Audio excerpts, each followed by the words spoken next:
സത്യവാനോട് പണ്ട് ചോദിച്ച പോലെ നരകത്തിലേക്കാണോ സ്വർഗത്തിലേക്കാണോ കൂടുതൽ ദൂരം പറഞ്ഞ് ദൂരമൊന്നും തന്നെയാണ്, പക്ഷെ നമ്മൾ ആദ്യം നരകത്തിലേ എത്തുള്ളൂ. അതാണ് നമ്മുടെ ഒരു മനോഭാവം. അതിനെയാണ് നമ്മൾ അടക്കി വയ്ക്കുന്നത്. ഈ ദാരിദ്ര്യം എന്നൊക്കെ പറയില്ലേ, പലതും നമ്മൾ അടക്കി വയ്ക്കുകയാണ്. പക്ഷേ തുറന്നു വിട്ടു കഴിഞ്ഞാൽ എന്താകും എന്നുള്ളത് അറിയാനും വയ്യ.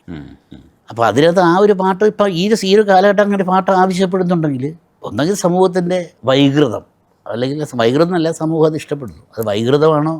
വൈകൃതമാണല്ലോ. അതിനൊരു തമാശയായിട്ട് എടുക്കാൻ പറ്റില്ല, തമാശയിലെടുക്കാൻ പറ്റില്ല. പിന്നെ ചെയ്യാനുള്ള കാര്യം വെച്ചാൽ ഇത് സെൻസറിങ്ങുകാർ ചെയ്യണം. അവർക്ക് ചെയ്യാൻ പറ്റുമെങ്കിൽ, അല്ലാണ്ട് എന്ത് ചെയ്യാൻ പറ്റും? അത് അനുവാദം കൊടുത്തു കഴിഞ്ഞിട്ട് പാരാണ്ട് പറഞ്ഞാൽ മദ്യപിക്കാനുള്ള ലൈസൻസ് കൊടുത്തിട്ടുണ്ട്. പിന്നെ എനിക്ക് പോയി മദ്യപിച്ചാൽ എന്താ കുഴപ്പം? പക്ഷേ അത് മറ്റൊരു അവനവൻ ആത്മസുഖത്തിനെ ആചരിക്കുന്നത് അവരുടെ സുഖത്തിനെ വരണമെന്ന് ഗുരുസ്വാമി പറഞ്ഞ പോലെ ആലോചിച്ചാൽ മതി. ശരത്തേട്ടൻ ചെറിയ പാട്ടുകളും കൂടെ ഡിസ്കസ് ചെയ്യാനാണ്, അതിലേക്ക് വരാം നമുക്ക്. ചാന്തുപൊട്ടിലെ ആഴക്കടലിൻ്റെ അങ്ങേക്കരയിലെ അതിനകത്ത് ശരത്തേട്ടൻ വാക്കുകൾ ഉപയോഗിച്ചിരിക്കുന്നത്, അതായത് കണ്ണിലായി എന്നെ ഒഴിച്ച് ഇങ്ങനെയാ, ആഴക്കടലിൻ്റെ അങ്ങേക്കരയിലായി, കരയിൽ എന്നല്ല കരയിലായി നേരം വെളുക്കുന്ന മേട്ടിൽ അമ്പിളിമാമനെ പോലന്റെ മാറിലായി ഒട്ടിക്കിടക്കുന്ന മുത്തേ. ഇത് ശരിക്കും മീറ്ററിന് വേണ്ടിയിട്ടാണോ അതേ വേണ്ടിയിട്ട് ചെയ്തല്ലേ? എഴുതിയിട്ട് എന്റെ താളാണ്. അപ്പൊ അതങ്ങനെ എന്നെ പ്രയോഗിച്ചു. അതെ അതെ അതെ, ഞാൻ ആ സെവനേറ്റ് ഇങ്ങനെ മനസ്സിൽ ചെയ്തതാ. കടലിലായി ആഴക്കടൽ, അത് തന്നെ, അങ്ങേക്കരയില. അതാണ് മനസ്സിൽ. മുത്തശ്ശിയമ്മ പണ്ട് പാടുന്നൊരു പാട്ടിൻ്റെ ഒരു, അത് ഞാൻ ഓർക്കണില്ല, അന്നങ്ങനെ ചെയ്തത്. ആ താളമായിരുന്നു എൻ്റെ മനമ. അച്ഛൻ്റെ അമ്മ ഞങ്ങളെയൊക്കെ അനിയത്തിമാനൊക്കെ അങ്ങനെയാണ് പാട്ടുണ്ടായത്. മുത്തശ്ശി പാടുന്നൊരു പാട്ടുണ്ടാക്കുമ്പോൾ മുത്തശ്ശിയമ്മ അനിയത്തിമാനെ ഉറക്കുന്നതാണ് എൻ്റെ മനസ്സിൽ. കണ്ണെഴുതിക്കുന്നത് ഉറങ്ങിക്കഴിഞ്ഞിട്ട് അങ്ങനെയാണ് പാട്ട് തുടങ്ങുന്നത്. ഇല്ലില്ലാമുത്തിയെ കണ്ടു മയങ്ങുമോ നല്ല കിനാവുള്ള കണ്ണിൽ. ഇല്ലില്ലാമുത്തി എന്ന് പറഞ്ഞാൽ എന്താണെന്ന് അറിയില്ല. മുത്തശ്ശിയമ്മയുടെ ഒരു സങ്കല്പ കഥാപാത്രം.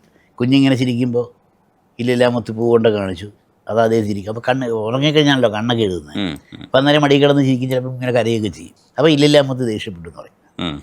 അങ്ങനെ ഇല്ലില്ലാമുത്തിയെ കണ്ടു മയങ്ങും ഈ നല്ല കിനാവുള്ള കണ്ണിൽ ഇത്തിരി കൺമഷി മെല്ലെ പുരട്ടുവാൻ.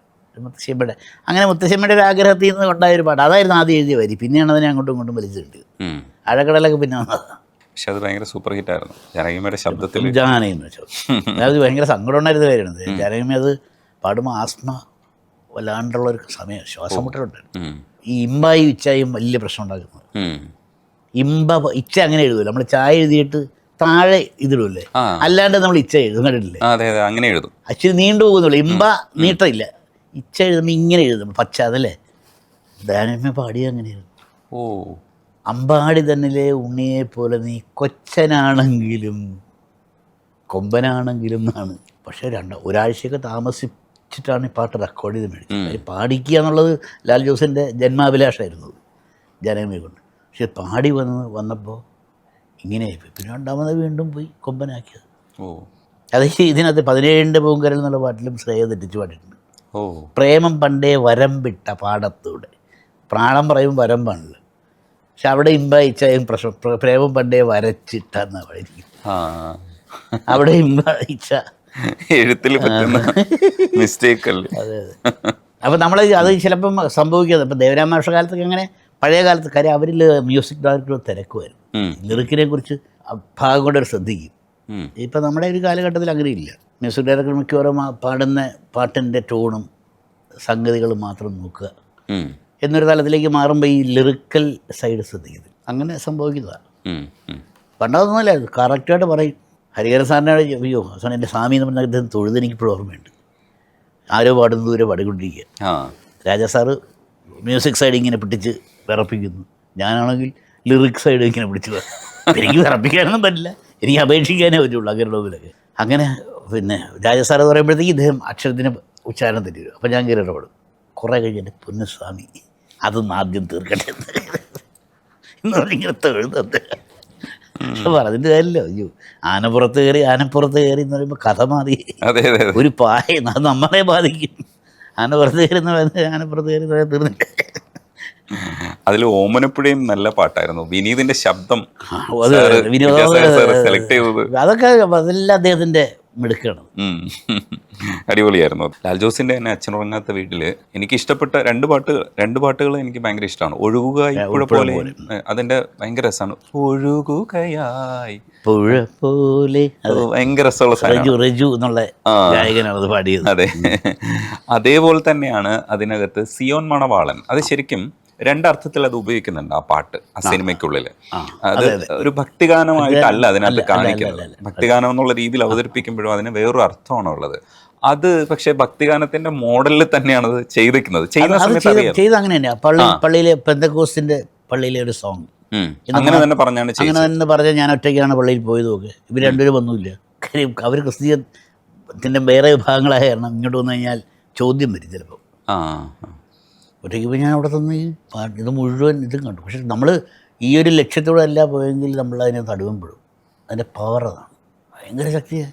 ഈ കോറൽ വോയിസ് എന്ന് പറയുന്ന സാധനം ഉണ്ടല്ലോ, മാലാഖമാരെന്ന് പറയുന്നത്. സാധാരണ മാലാഖമാരുടെ ഇതിനകത്ത് നമ്മൾ കോറൽ ഉള്ളത് നമ്മളിങ്ങനെ സ്വാധീനിച്ചുകൊണ്ട് പോകും. പക്ഷെ എനിക്ക് ഉദ്ദേശം എന്തൊക്കെ വാക്കാണ്, ഏതാണ് ഇതിൻ്റെ താളം എന്ന് കണ്ടുപിടിക്കാൻ നല്ല ദുരുദ്ദേശം ഉള്ളതുകൊണ്ട് മാത്രമാണ് ഞാൻ പാട്ടിലേക്ക് ഒതുങ്ങി. അത് കഴിഞ്ഞ് പെന്തക്കോസ്തുകാർ വീട്ടിൽ വന്നിരുന്നു. ഈ പാട്ട് ഇറങ്ങി കഴിഞ്ഞുകൊണ്ട് നിങ്ങൾക്ക് നിങ്ങളുടെ കുടുംബത്തിന് എന്ത് വേണമെങ്കിലും ഞങ്ങളുടെ പിന്തുണ ഉണ്ടാകും. അത് എൻ്റെ കൽബ് എഴുതിയപ്പം മലപ്പുറത്ത് നിന്ന് എനിക്ക് വിളി വന്നു. ആ പിന്തുണ നമുക്ക് വേണ്ടെന്ന് പറഞ്ഞു. അല്ല, പിന്നെ അങ്ങനല്ല, അതിൻ്റെ അല്ലേ അത് ഞാൻ പിന്നെ പണ്ട് അച്ഛൻ പറഞ്ഞതിൻ്റെ ഞാൻ മറുപടി. അച്ഛൻ പറഞ്ഞു, നീ ഞങ്ങളെ വീട്ടിലെ പരദേവത ശിവനാണ്, ഏറ്റുമാനൂരപ്പൻ. അപ്പോൾ എൻ്റെ അടുത്ത് നീ ശിവനെ കണ്ടിട്ടുണ്ടോ? ഞാൻ പറഞ്ഞു കണ്ടിട്ടില്ല. ചിത്രങ്ങളിൽ ചിത്രകാരനെ വിളിക്ക്, അവൻ വിളിക്കുന്നതുകൊണ്ടൊന്നും അങ്ങനെ വരച്ച് കാണിക്കുന്നു, രണ്ടതുപോലെയാണെന്നെന്താ ഉറപ്പ്. പക്ഷേ ഇദ്ദേഹത്തിൻ്റെ ജടയിൽ ചന്ദ്രക്കലുണ്ടോ, അത് കാണാമല്ലോ. അത് നിനക്ക് ആകാശം നോക്കിയാലും കാണാം. അതാണ് റംസാൻ പിറ. രണ്ട് മതത്തിൻ്റെ നിസ്സാരമായിട്ട് യോജിപ്പിച്ചിരിക്കുന്നത്. ഈ എന്നും കാണുന്ന പ്രഥമ എന്ന് പറയുന്നത് ദിവസമുണ്ടല്ലോ, ആദ്യ ദിവസം പ്രഥമയല്ല. കർത്താവ് കഴിഞ്ഞാൽ വെളുത്ത കഴിഞ്ഞാൽ ആദ്യ ദിവസം പ്രഥമയിൽ തേങ്ങാപ്പുള് പോലെ ഈ സാധനം ഇരിക്കില്ലേ, ഇത്ര പോലെ ഇരിക്കുന്നത്. അത് നീ നോക്കിക്കൊണ്ടിരുന്നു. അതിൻ്റെ പുറകിൽ ശിവനുണ്ടെന്ന് സങ്കല്പിച്ചാൽ മതി. പക്ഷെ തനിക്ക് ഇതേ കാണാൻ പറ്റുള്ളൂ. അതാണ് റംസാൻ. എന്ത് രസമാണ്. ഞാനത് പറഞ്ഞു, എനിക്കും അങ്ങോട്ട് മാറേണ്ട കാര്യമില്ല. ഈ സാധനം വിളന്നാണ് പൗർണമി എന്നുള്ള വിശ്വാസം വെളുത്തവാ വരുന്നത്. ഇത് ശുഷ്കിക്കുമ്പോഴാണ് വീണ്ടും പറയാറ്. ഇത് തന്നെ, അത് ഒരു സാധനം തന്നെ രണ്ട് സ്റ്റേജിൽ കാണുന്നു നമ്മൾ. സത്യത്തിൽ വയലാർ എത്തീസ്റ്റ് ആയിരുന്നില്ലേ? ഞാൻ പറഞ്ഞില്ല, സ്വാതന്ത്ര്യമാണ് അതിനകത്ത്. ഈശ്വരനുള്ള സ്വാതന്ത്ര്യം എന്നുള്ളത് വളരെ വലിയ ഭയമില്ലായിരുന്നു ദൈവത്തിനോട്. ദൈവം കൊല്ലാതിരിക്കുന്നവനാണ് തെറ്റിയിരിക്കുന്നതെന്നൊക്കെ പറഞ്ഞ് ആ ചിന്തയൊന്നുമില്ല. അത് ഞാനൊക്കെ അങ്ങനെ കേട്ടോ. അത് ഞാൻ പറഞ്ഞില്ലേ, നമ്മളീ പറഞ്ഞ് നമ്മൾ വലിയ ആളാന്നൊക്കെ ഒരു വിചാരിച്ചിട്ട് ഒരു കാര്യമില്ല. പലപ്പോഴും ഒന്നും അറിയില്ല എന്ന് വിചാരിക്കുന്ന സാധാരണക്കാർ അവരൊക്കെ പഠിപ്പിക്കുന്ന പാഠമുണ്ടല്ലോ. ഗുരുവായൂർ 4 പിള്ളേർ പോയി, 2 ഹിന്ദുക്കളും ക്രിസ്ത്യാനി. ഗുരുവായൂർ പോയല്ല, അവർ ടൂറ് പോയ കൂട്ടത്തിൽ 2 പേർക്ക് ഗുരുവായൂർ പോയി തൊഴണം. ഒരു ക്രിസ്ത്യാനി പയ്യൻ, ഒരു മുസ്ലിം പയ്യൻ, 2 ഹിന്ദുക്കൾ. ക്രിസ്ത്യൻസിനൊരു ഗുണം വെച്ചാൽ അവർ വളരെ എവിടെയും എങ്ങനെയിട്ടാണ് നാലുകാരെ വീഴാൻ ഇഷ്ടപ്പെടുന്നവർ. ഈ 2 പേര് കൂടി ക്രിസ്ത്യാനി പയ്യൻ ചാടി കയറി. ഞാൻ കൂടെ എന്നാരും അറിയണേ എല്ലാം അറിയും. പക്ഷേ മുസ്ലിം പയ്യൻ അവന് സങ്കടമായി, ഞാൻ വരുന്നില്ല. അപ്പുറത്തുനിന്നൊരു വൃത്തൻ കേട്ടു, നിന്നെ ആരാ അറിയാം, നീ വയ്ക്കുമോ, നിനക്ക് ഇഷ്ടമുണ്ടെങ്കിൽ. നിന്നെ ആരറിയാം, എന്നെ ദൈവത്തിനറിയാം. ഞാൻ അങ്ങനെ എങ്ങനെ പറ്റി എന്ന് പറയുന്ന ചില എന്ത് സിമ്പിളല്ലേ. ഞാൻ പറഞ്ഞ അതാണ്, അവിടെയാണ് ആ ഒരു അടുപ്പമുണ്ടല്ലോ, അത് വയലാറിനുണ്ടായിരുന്നു. ഒരു പരിധി വരെ എനിക്കുണ്ട് കേട്ടോ. അല്ലാണ്ട് ഇദ്ദേഹം ഇങ്ങനെ ആയുധം പിടിച്ച് നമ്മളെ വെട്ടാതിരിക്കുക എന്നുള്ള വിചാരത്തിരിക്കില്ല. അങ്ങനെ ഒരു കോൺസെപ്റ്റ് മനസ്സിലായി.